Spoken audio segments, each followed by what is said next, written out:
일본의 섬 대마도 사투리에 한국어가 있다면 믿으시겠습니까? 물론 우연일 수도 있겠지요. 단순한 방언으로 치부했던 그 말들 속에 과거 대마도가 한국과 밀접한 관계가 있었다면 좀 흥미가 갈까요? 이 믿기지 않는 가설을 평생에 걸쳐 추적한 한 미국인 역사학자가 있습니다. 그의 집념은 단순한 학문적 호기심을 넘어 두 나라의 잊혀진 과거를 밝히고 미래를 조망하는 거대한 여정으로 이어지는데요. 오늘 그 놀랍고도 충격적인 탐구의 시작을 함께 따라가 보겠습니다. 안녕하세요. 제 이름은 데이비드 슈워츠입니다. 저는 미국 하버드 대학교에서 동아시아 고대사를 가르치고 있으며 특히 고대 한국과 일본의 관계사 연구에 매진해온 역사학자입니다. 제 연구에서 가장 기억에 남으면서도 지우고 싶었던 것이 하나 있었는데요. 그것은 한국과 매우 밀접했던 나라, 일본의 한 작은 섬, 대마도에서 시작되었습니다. 모든 것은 몇 해 전, 세계적인 권위를 자랑하는 아시아연구협회, 연례회의조직위원회로부터 한 통의 공식 초청 이메일을 받으면서부터였습니다. 차기 학술 대회의 특별 세션에서 한일 고대 관계사에 대한 새롭고 도발적인 시각이라는 주제로 기조 발제자로 참여해달라는 요청이었죠. 학자로서 더할 나위 없는 영광이었지만 동시에 새롭고 도발적인 시각이라는 문구가 제 어깨를 무겁게 짓눌렀습니다. 기존의 통설을 넘어선 학계에 신선한 충격을 줄 만한 연구 성과를 보여줘야 한다는 부담감이었죠. 저는 그날부터 몇 달간 연구실에 틀어박혀 과거 제 연구들과 최근 학계 동향들을 면밀히 검토하기 시작했습니다. 수많은 문헌과 고고학적 증거들 속에서 새로운 연결고리를 찾기 위해 밤낮 없이 몰두했죠. 그러던 중 제 머릿속을 번뜩 스치고 지나가는 한 가지 의문이 있었습니다. 바로 언어라는 변수였죠. 지금까지 한일 고대사 연구는 주로 문헌 기록과 고고학적 유물에 의존해왔습니다. 하지만 만약 살아있는 언어 속에, 특히 고립된 지역의 방언 속에 고대사의 비밀을 풀 수 있는 열쇠가 숨겨져 있다면 어떨까? 그때 제 연구 레이더에 걸려든 곳이 바로 대마도였습니다. 한국과 일본 사이에 위치한 이 작은 섬은 고대부터 두 나라를 잇는 다리이자 때로는 충돌의 최전선이었습니다. 만약 대마도의 언어에 고대 한국어의 흔적이 남아있다면 그것은 두 나라의 고대 관계를 이해하는 데 있어 기존의 어떤 사료보다 더 직접적이고 생생한 증거가 될 수 있을 것이라는 강한 예감이 들었습니다. 이것이야말로 AAS 학술대회에서 발표할 새롭고 도발적인 시각이 될 수 있겠다는 확신이 들었죠. 제가 처음 한국이라는 나라와 깊은 인연을 맺게 된 것은 30여 년 전, 대학원 시절 교환학생으로 서울에서 1년간 생활하면서부터였습니다. 그때 접했던 한국의 유구한 역사와 독특한 문화, 그리고 무엇보다 따뜻한 사람들의 모습은 젊은 저에게 깊은 감명을 주었죠. 특히 한글이라는 문자의 과학성과 아름다움, 그리고 그것을 지켜온 한국인들의 자부심은 제 학문적 관심사를 동아시아, 특히 한국으로 이끄는 결정적인 계기가 되었습니다. 그 경험이 밑바탕이 되어 저는 대마도 방언 속에 혹시 한국어의 원형질이 남아있을지도 모른다는 어쩌면 허무맹랑하게 들릴 수도 있는 가설에 도전해보기로 결심했습니다. 학술대회 발표 준비를 명분 삼아 저는 한일 고대 교류의 생생한 흔적을 직접 확인하기 위해 대마도 학술 답사를 떠났습니다. 부산에서 배로 불과 1시간. 남짓 거리에 있는 이 섬은 마치 시간 여행을 하는 듯한 착각을 불러일으켰습니다. 한국식 산성이 남아있고 신라시대의 불상이 발견되기도 하며 심지어 조선통신사가 머물렀던 객관의 흔적까지 남아있는 곳이었으니까요. 저는 대마도의 박물관과 향토자료관을 방문하고 현지 역사학자들과 교류하며 많은 것을 배우고 기록했습니다. 그러던 어느 날이었습니다. 저는 답사 일정 중 잠시 시간을 내어 대마도에서도 가장 외진 곳에 있는 한 작은 어촌 마을을 방문하게 되었습니다. 그곳에서 저는 평생 잊지 못할 경험을 하게 됩니다. 마을의 작은 식당에서 현지 노인 몇 분이 나누는 대화를 우연히 엿듣게 되었는데 그분들이 사용하는 사투리가 제 귀를 의심하게 만들었습니다. 분명 일본어를 사용하고 계셨지만 그 억양과 일부 단어들이 제가 과거 한국에서 어렴풋이 들었던 혹은 고대 한국어 자료에서 접했던 특정 지역의 방언과 놀라울 정도로 유사했기 때문입니다. 예를 들어 저기 저 바위 좀 봐 라는 의미로 들리는 말이 제가 과거 경상도 지역에서 들었던 사투리와 너무나 흡사했습니다. 또 감탄사나 일부 어미의 활용 방식에서도 직관적으로 이건 한국어인데 하는 느낌을 지울 수가 없었죠. 처음에는 그저 제 착각이거나 한국인 관광객이 많으니 그 영향을 받은 것일 거라 대수롭지 않게 넘기려 했습니다. 하지만 그 후로 며칠 동안 의식적으로 현지인들의 대화에 귀를 기울이면서 저는 그런 유사한 표현들을 계속해서 발견하게 되었습니다. 이것은 단순한 우연이 아닐 수도 있다는 강한 의구심이 제 머릿속을 떠나지 않았습니다. 마치 고고학자가 땅속에서 아주 작은 유물 조각 하나를 발견하고 그것이 거대한 문명의 일부일지도 모른다고 직감하는 순간처럼 말입니다. 저는 그 순간 이대마도 사투리 속에 어쩌면 고대 한일 관계사의 중요한 비밀을 풀 수 있는 언어적 화석이 숨겨져 있을지도 모른다는 강렬한 예감에 휩싸였습니다. 그리고 이것이 AAS 학술대회에서 발표할 제 논문의 핵심이 될 수 있음을 직감했습니다. 미국으로 돌아온 후 저는 대마도 방언에 대한 본격적인 자료 분석과 연구에 착수했습니다. 제가 발견한 것들은 정말 놀라웠어요. 이 대마도의 사투리가 단순한 변방의 언어가 아니라 고대 한일 관계사의 잃어버린 조각을 맞출 수 있는 완전히 새로운 열쇠가 될 수 있다는 것을 깨달았거든요. 먼저 대마도 현지에서 수집한 방대한 녹취 자료들의 음성학적 분석에 깊이 빠져들었습니다. 자음과 모음의 미세한 음가 차이, 특정 어미의 활용 빈도, 문장 속 억양의 패턴까지 마치 고고학자가 흙먼지를 털어내듯 하나하나 분석해 나갔죠. 그리고 그 결과들을 한국의 중세어 자료, 특히 15세기에서 17세기에 기록된 문헌들과 현대 한국의 여러 지역 방언 데이터, 특히 지리적으로 가까운 경상도와 전라도, 남해안 지역의 방언 자료와 면밀히 비교했습니다. 이게 무슨 의미인지 아세요? 대마도 노인들의 입에서 나오는 어떤 특정 모음의 길고 짧음이나 자음의 거센 소리 차이가 현대 표준 일본어의 음운 체계로는 도저히 설명하기 어렵지만 오히려 중세 한국어의 특정 발음 규칙이나 현대 경상도 방언의 음운 특징과 놀랍도록 일치하는 패턴을 보인다는 점을 발견하게 된 거예요. 그래서 한번 그 유사성이 확인되면 어떤 고대사의 비밀이 풀릴지 모른다는 기대감이 생겼습니다. 예를 들어 특정 단어 첫머리 자음이 유성음화되는 현상이나 특정 모음 앞에서 히읗음이 탈락하는 현상 등은 일본어보다는 오히려 한국어의 역사적 음운 변화와 더 유사한 경로를 보여주었습니다. 제가 대마도의 여러 어촌 마을에서 직접 채록한 단어들을 한국의 옛말 사전 및 방언 사전과 비교해보는 작업은 더욱 흥미로웠습니다. 예를 들어 대마도 특정 지역에서 산을 의미하는 단어가 고대 신라어나 가야어에서 산을 지칭하던 말과 어원적으로 연결될 가능성이 발견되었죠. 단순한 음성적 유사성을 넘어 그 단어가 사용되는 문맥과 의미의 범위까지 일치하는 경우가 있었습니다. 또 파도를 의미하는 단어나 특정 물고기를 부르는 명칭, 심지어 아이를 부르는 애칭에서도 유사한 흔적들이 나타났습니다. 이건 정말 놀라운 발견이었어요. 더 놀라운 것은 한국의 역사 기록과의 교차 검증이었습니다. 삼국사기나 일본서기, 그리고 중국의 역사서까지 다시 살펴보니 대마도가 신라나 가야와 해상 교역을 하거나 사신을 파견할 때 단순한 경유지가 아니라 때로는 한반도 남부 세력의 직접적인 문화적, 어쩌면 정치적 영향권 아래 있었음을 시사하는 기록들이 있었어요.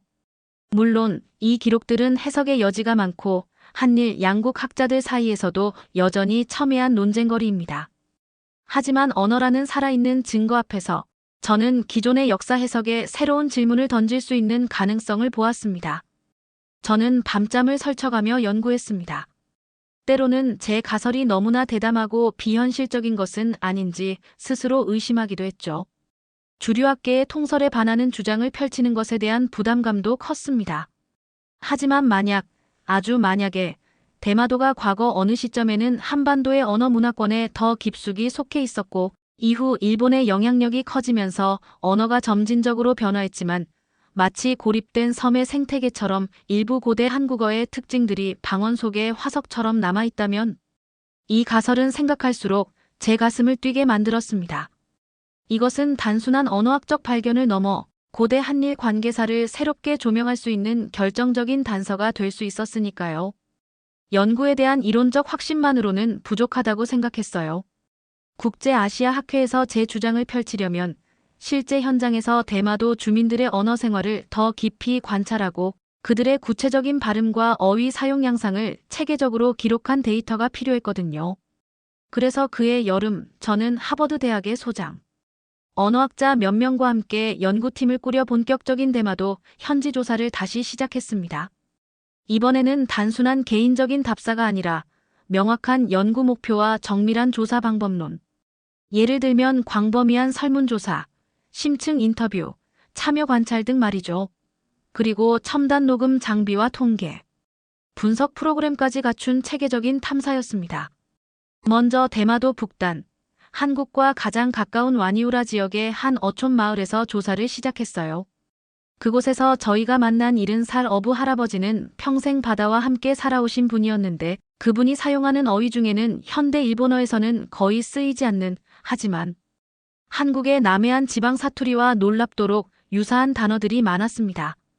예를 들어 특정 종류의 그물을 지칭하는 말이나 뱃사람들끼리 사용하는 은어 같은 것들이었죠. 이 그물 이름은 우리 할아버지의 할아버지 때부터 망실이라고 불렀어. 다른 동네 사람들은 잘 몰라. 할아버지의 이 말씀은 제게 엄청난 힌트가 되었습니다. 특정 어휘가 고립된 공동체 내에서 오랫동안 변하지 않고 전승되어 왔을 가능성을 보여주었으니까요. 저희는 그 망실이라는 단어의 어원을 추적해 보았고 놀랍게도 한국의 고대 어업 관련 용어와 깊은 연관성이 있음을 발견했습니다. 마을 학교도 다시 방문해 봤어요. 아이들은 대부분 표준 일본어를 사용했지만 놀랍게도 학교 선생님들 중 젊은 국어교사 한 분이 저희 연구에 깊은 관심을 보였습니다. 사실 저도 어릴 적 할머니께 들었던 말 중에 지금은 쓰지 않는 이상한 단어들이 많았어요. 그게 혹시 한국어랑 관련이 있을까요?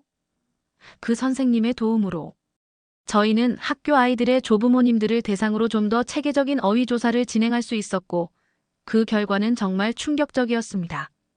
아이들의 할머니, 할아버지 세대에서는 저희가 추적하던 고대 한국어의 흔적이 훨씬 더 많이 그리고 명확하게 나타났거든요. 특히 감정을 표현하는 감탄사나 가족 간의 호칭, 자연물을 지칭하는 일부 명사에서 그 유사성은 두드러졌습니다. 가장 가슴 벅찼던 순간은 와니우라 마을의 최고령이신 90살 할머니 한 분이 젊은 시절 어머니께 배웠다는 오래된 자장가를 불러주셨을 때였습니다. 그 노래의 가락은 단순했지만 어딘가 애잔했고 반복되는 몇몇 구절의 발음과 리듬이 제가 한국의 한민속학 자료에서 들었던 거의 잊혀져가는 옛 경상도 해안 지역의 자장가와 너무나 흡사했습니다. 물론 세월이 흐르면서 변형되었겠지만 그 원형질은 분명 같은 뿌리에서 나왔다는 강한 전율을 느꼈습니다. 할머니께서는 그 노래의 정확한 뜻도 유래도 모르신 채 그저 어머니로부터 또 그 어머니는 할머니로부터 물려받은 대로 부르고 계셨죠. 그 순간 저는 소름이 돋았어요. 수백 년 어쩌면 1000년이 넘는 시간을 건너 이 작은 섬의 한 노인의 목소리를 통해 고대 한반도의 노래가 그 정서가 이어져 오고 있었던 겁니다. 이것은 단순한 언어학적 자료를 넘어 살아있는 역사 그 자체였습니다. 석 달간의 강도 높은 현지 조사를 마치고 미국으로 돌아오는 비행기 안에서 저는 수집한 방대한 음성 자료와 설문 데이터 그리고 제 가슴속에 깊이 새겨진 그 자장가의 멜로디를 되새기며 깊은 생각에 잠겼습니다. 이론적 연구로는 결코 느낄 수 없었던 살아있는 증거들, 마치 숨쉬는 듯한 역사의 편린들을 제 눈과 귀로 직접 확인했거든요. 그때 문득 서울에서 처음 한국어를 배우던 시절, 저를 가르쳐 주셨던 연세 지긋한 은사님의 말씀이 떠올랐습니다. 언어는 그 민족의 정신을 담는 그릇일세. 그 그릇이 깨지면 정신도 흩어지는 법이지. 하지만 때로는 깨진 그릇 조각 하나가 잊혀진 역사를 증명하는 가장 강력한 증거가 되기도 한다네. 바로 그거였습니다. 저는 이제 무엇을 해야 할지 더욱 명확하게 알게 되었습니다. 이것은 단순한 학문적 연구를 넘어 사라져가는 인류의 소중한 문화유산을 지키고 어쩌면 한일 고대사의 미스터리를 푸는 중요한 열쇠를 찾는 일이라는 확신이 들었죠. 그리고 이 모든 것을 국제아시아 학회에서 전 세계 학자들 앞에서 당당하게 발표해야겠다고 결심했습니다. 그들의 반응이 어떨지 상상만 해도 가슴이 뛰었습니다. 국제아시아학회에서의 제 발표는 그야말로 전 세계 학계에 거대한 파문을 일으켰습니다. 처음 며칠간은 학문적 호기심과 함께 다양한 가능성에 대한 토론이 이어지는 듯했지만 그것은 폭풍 전야의 고요함에 불과했죠. 곧이어 일본의 보수 국수주의 성향을 띤 학자들과 언론을 중심으로 조직적이고 전방위적인 반격이 시작되었습니다. 그들의 주장은 단순한 학문적 반론을 넘어 제 연구의 순수성을 의심하고 제 개인적인 명예를 짓밟는 수준에까지 이르렀습니다. 유력 일간지들은 연일 미국인 학자의 망상, 한일 관계를 파괴하는 위험한 불장난, 역사 왜곡을 통한 정치적 야심, 슈워츠 교수의 숨겨진 의도는 과 같은 자극적인 제목의 기사들을 일면에 대서특필했습니다. 심지어 제가 과거에 발표했던 다른 논문들까지 끄집어내 사소한 오류를 침소봉대하며 저를 사이비 학자로 매도하려는 시도까지 있었죠. 제 연구 결과는 고대 대마도가 한반도의 언어 문화권에 속했을 가능성을 제시한 것뿐인데 그들은 이를 마치 제가 대마도의 영유권을 주장하는 것처럼 왜곡하고 반일 감정을 선동하는 정치적 도구로 매도했습니다. 대마도 현지에서는 더욱 노골적인 방해 공작이 시작되었습니다. 저희 연구팀이 머물렀던 숙소에 협박성 낙서가 발견되기도 했고 다음 현지 조사를 위해 섭외해 두었던 인터뷰 대상자들이 갑자기 연락을 끊거나 증언을 거부하는 일이 속출했습니다. 나중에야 알게 된 사실이지만 현지의 한 극우 성향단체가 저희 연구에 협조하는 주민들에게 민족 반역자라는 낙인을 찍으며 회유와 협박을 일삼았다는 것이었습니다. 와니우라에서 저희를 물심양면으로 도와주셨던 젊은 국어교사 사카이 씨마저 학교로부터 더 이상 슈워츠 교수의 연구에 협조하지 말라는 강력한 경고를 받았다는 소식을 전해왔을 때는 정말 참담한 심정이었습니다. 학문적 동료들의 반응은 더욱 저를 깊은 고립감으로 몰아넣었습니다. 평소 가깝게 지내며 학문적 교류를 이어왔던 일본인 역사학자들 중 상당수는 마치 약속이나 한 듯 제 연락을 피하거나 공식적인 자리에서 저를 모르는 사람처럼 대했습니다. 국제학회에서 제 연구에 뜨거운 관심을 보이며 공동 연구까지 제안했던 몇몇 서양 학자들마저 일본 학계의 조직적인 반발과 정치적 파장이 커지자 데이비드, 자네의 연구는 훌륭하지만 지금은 너무 민감한 시기인 것 같네. 이 문제에서 한 발 물러서는 것이 현명할 수 있네. 괜한 불씨를 만들 필요는 없지 않은가. 라며 조심스럽게 거리를 두기 시작했습니다. 그들의 눈빛 속에서 저는 동정심과 함께 골치 아픈 문제에 엮이고 싶지 않다는 냉정한 현실인식을 읽을 수 있었습니다. 하버드 대학 내에서의 상황도 최악으로 치달았습니다. 총장실에는 일본 정부와 관련된 단체로부터 공식적인 항해 서한이 매일같이 접수되었고 대학의 주요 기부자들 중 일부가 제 연구에 대한 불편함을 표시했다는 소문까지 돌았습니다. 일부 이사진은 제 연구가 대학의 오랜 국제적 명성과 학문적 중립성에 해를 끼칠 수 있다며 제 연구 프로젝트의 전면 중단과 함께 저에 대한 징계위원회 회부까지 거론하고 나섰죠. 어렵게 확보했던 다음 학기 연구비 지원은 이미 물 건너간 이야기였고 저를 믿고 따르던 젊은 연구원들조차 자신들의 학문적 미래에 대한 불안감으로 하나둘 팀을 떠나가기 시작했습니다. 교수님, 저희는 교수님의 학문적 양심과 열정을 믿습니다. 하지만 지금 이 상황에서는 저희가 할 수 있는 일이 없는 것 같습니다. 정말 죄송합니다. 떠나는 그들의 뒷모습을 보며 저는 마치 사형 선고를 받은 죄수처럼 무력감을 느껴야 했습니다. 가족들의 고통은 제 가슴을 더욱 갈기갈기 찢어놓았습니다. 아내는 매일 밤 알 수 없는 협박 전화와 악의에 찬 댓글들 때문에 신경쇠약 직전까지 갔고 대학에 다니는 아들 녀석은 학교에서 친구들로부터 너희 아버지가 정말 그런 이상한 주장을 하는 매국노냐? 는 수군거림과 따돌림을 견뎌야 했습니다. 밝고 명랑했던 아이의 얼굴에서 웃음이 사라진 것을 보았을 때 저는 아버지로서 그리고 한 인간으로서 깊은 죄책감에 시달렸습니다. 데이비드, 제발 이제 그만둬요. 당신 연구 때문에 우리 가족 모두가 지옥 속에 살고 있어요. 학문적 진실이 그렇게 중요해요? 우리 가족보다 더. 눈물로 밤을 지새우며 절규하는 아내 앞에서 저는 차마 고개를 들 수 없었습니다. 제가 평생을 바쳐 추구해온 학문적 진실이라는 것이 과연 사랑하는 가족들의 평온한 삶과 맞바꿀 만큼의 가치가 있는 것일까요? 어느 비 오는 날 밤, 저는 텅 빈 연구실에 홀로 남아 산더미처럼 쌓인 자료들과 비난 기사들, 그리고 협박 편지들을 망연자실하게 바라보며 깊은 회의감에 빠졌습니다. 모든 것을 포기하고 싶었습니다. 어쩌면 그들의 말처럼 저는 건드리지 말아야 할 판도라의 상자를 열어버린 것인지도 모릅니다. 내 연구가 과연 그만한 가치가 있는 것일까? 아니, 애초에 내 가설이 틀렸던 것은 아닐까? 수십 년간 단단하게 쌓아 올렸다고 믿었던 학자로서의 신념과 자부심이 와르르 무너져 내리는 듯 했습니다. 마치 끝없이 펼쳐진 어둡고 차가운 터널 속에 영원히 갇혀버린 듯 한 줄기. 빛조차 보이지 않는 절대적인 막막함이 제 온몸을 짓눌렀죠. 대마도 할머니의 그 애잔했던 자장가 소리마저 이제는 저를 비웃고 조롱하는 환청처럼 귓가를 맴돌았습니다.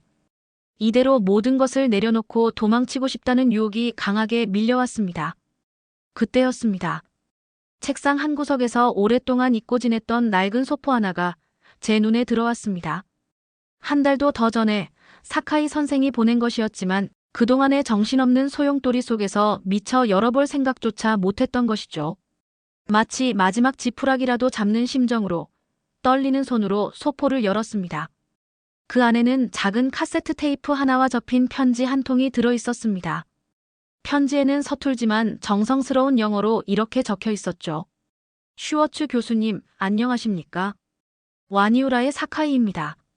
최근 교수님께서 겪고 계신 여러 가지 어려움과 부당한 공격들에 대해 전해 듣고 저희 마을 주민들 모두 마음 아파하고 있습니다. 외부의 소란에도 불구하고 교수님의 용기 있는 연구와 진실을 향한 열정에 깊은 존경심을 표합니다. 최근 저희 마을 어르신들 사이에서는 자신들의 오래된 말과 노래에 대한 관심이 다시 살아나고 있습니다. 어떤 분들은 교수님 덕분에 자신들이 잊고 지냈던 소중한 유산을 되돌아보게 되었다며 눈시울을 붉히시며 감사해하고 계십니다.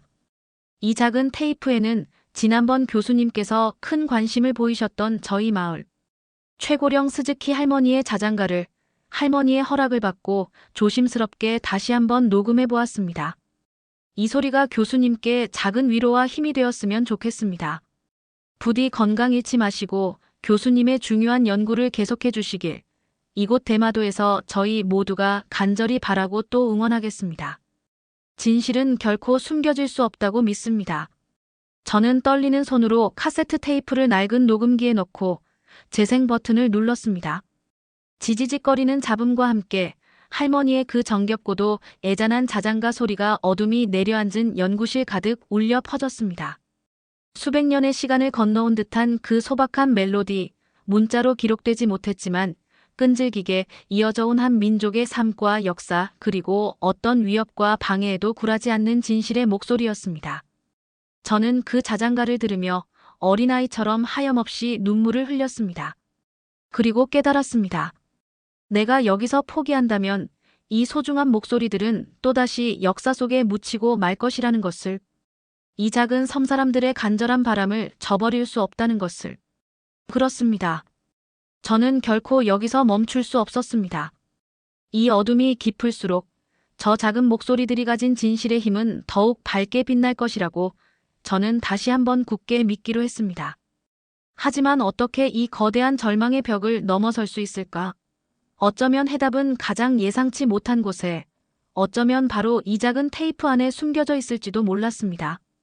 사카이 선생이 보내온 카세트 테이프 속 대마도 할머니의 그 애잔한 자장가는 제 연구의 가장 어두웠던 순간, 꺼져가던 불씨를 되살리는 결정적인 계기가 되었습니다.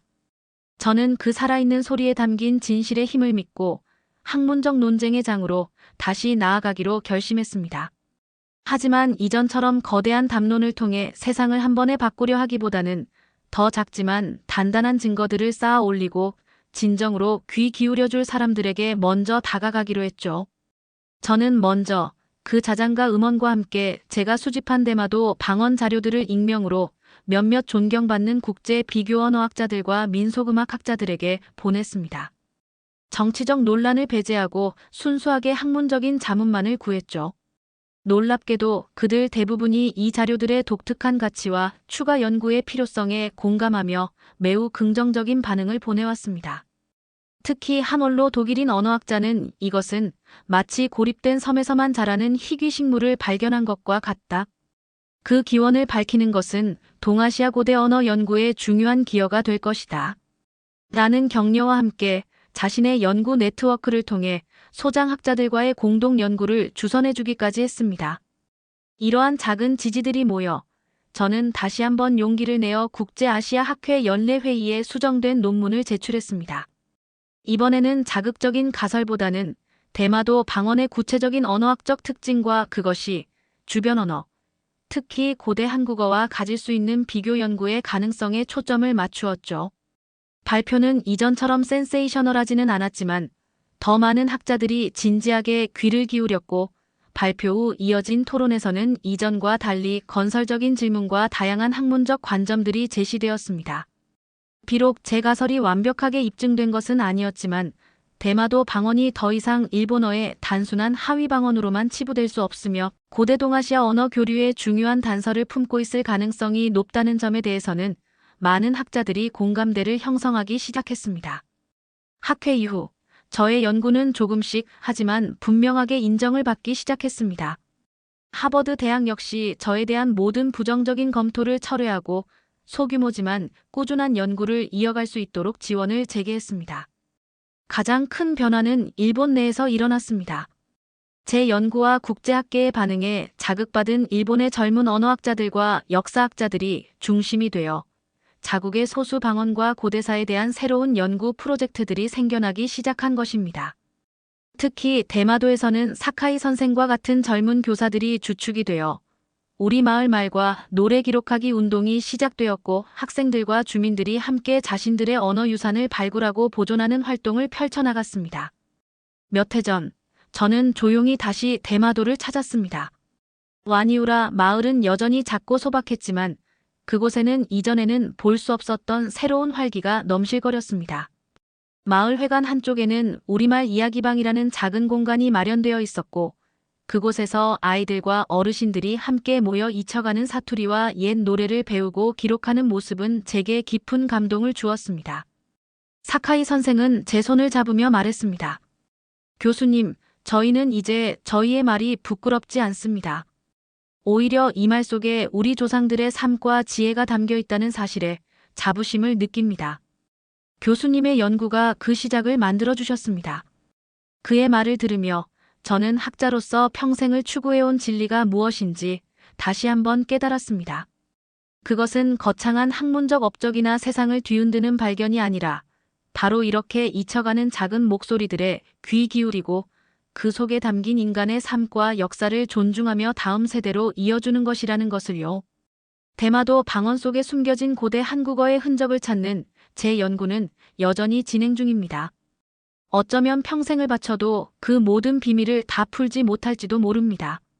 하지만 이제 저는 그 결과보다 과정의 소중함을 압니다. 그리고 그 여정은 결코 저 혼자만의 것이 아님을 대마도에서 만난 수많은 사람들의 빛나는 눈빛 속에서 확인할 수 있었습니다. 언어는 정말 신비로운 존재입니다. 그것은 때로는 오해와 갈등의 벽을 만들기도 하지만 또 때로는 이렇게 수백, 수천 년의 시간을 뛰어넘어 사람들의 마음을 잇고 잊혀진 진실을 되살리는 기적의 다리가 되어주기도 하니까요. 오늘 이야기는 여기까지입니다. 한미국인 역사학자의 끈질긴 탐구가 불러온 잔잔하지만 깊은 파동. 그것은 단순한 언어학적 발견을 넘어 우리가 어떻게 과거와 소통하고 서로 다른 문화와 역사를 존중하며 미래를 함께 만들어갈 수 있는지에 대한 소중한 깨달음을 전해주었습니다. 여러분의 마음속에도 그 작은 울림이 오래도록 남아있기를 바랍니다. 긴 영상 시청해주셔서 감사합니다. 저희는 내일 더욱 흥미롭고 감동적인 이야기로 다시 찾아뵙겠습니다.